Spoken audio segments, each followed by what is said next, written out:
Yo, salut, c'est G2, j'espère que vous allez bien. Alors, ça va être quoi le jeu d'aujourd'hui? Bon, on a encore trouvé un truc et on s'est fait avoir un petit peu, comme j'en avais parlé sur plusieurs vidéos, à la cachette. Tout simplement, vous allez le voir de suite, c'est ce jeu-là. Donc, on va parler de Asura. Wrath. Oui, je préférais que ce soit dit par l'ordinateur que par moi parce que j'avais un doute sur la prononciation, donc c'est tout à fait normal que je ne voulais pas moi.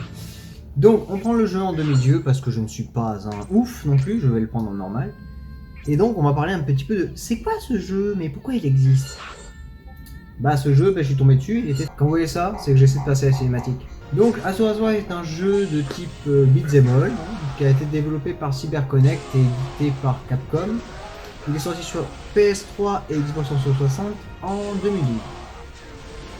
Donc ce jeu est pas si mal que ça parce qu'il est quand même beau. À part cette partie là que je vous avoue, je n'ai rien bité à ce qu'il fallait faire puisque on est tombé du vaisseau et il faut juste viser les trucs. Alors qu'on voit qu'il y a des storyboards, tout qui défile et qu'on ne sait pas trop où est-ce qu'on est situé. Alors qu'on sait très bien qu'on est le personnage qui vole. Bon, je vous laisse cette partie là et on en parle après du jeu, hein. Ok?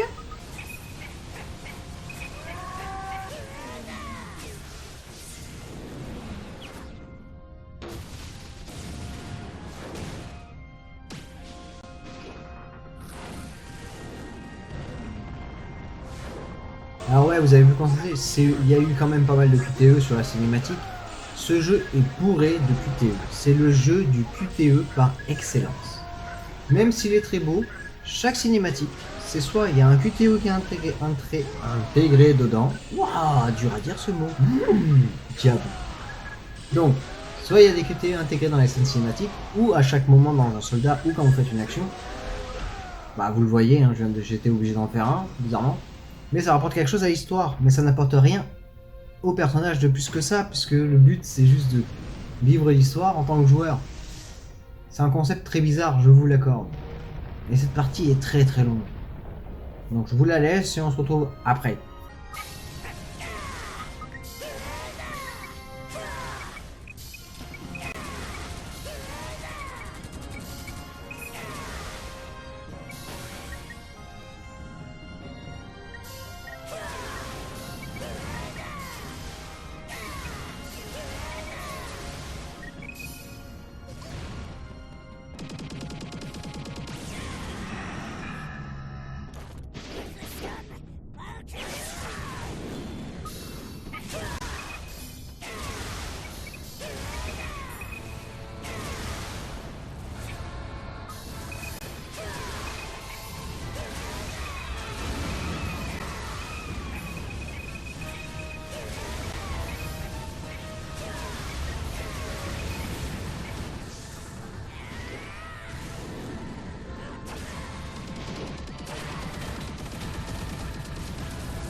Alors, on se retrouve sur la partie 1 en souffrance. Donc, ça va, ça s'est bien passé dans l'espace?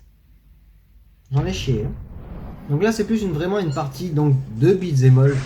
Là, chercher mes boutons, c'est pour ça qu'il y a eu pause. J'ai essayé de voir comment on pouvait passer les trucs et comment on faisait avec les manettes. Mais il y a aussi un enfant qui m'a appelé. Donc, bébé, il fallait s'en occuper. Donc, sur la partie beat'em all, c'est pas très compliqué. C'est un peu du style God of War, et tout comme ça. Il y a très peu de boutons à utiliser. Faut bourriner, ça marche très bien. C'est le principal. C'est ça qu'on cherchait dans un beat'em all. Donc, pas chercher plus loin. Juste taper, taper, taper, taper, taper. Allez, je vous laisse cette partie-là et on se retrouve encore après.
Donc voilà, après être passé avec le mini-boss que vous avez vu, il y a toujours les petites scènes comme ça, de vraiment d'épisodes de série. Donc c'est ça qui est intéressant dans le jeu, c'est qu'on vit une vraie série du jeu vidéo, et donc on est obligé de tout faire dedans, donc les QTE et compagnie.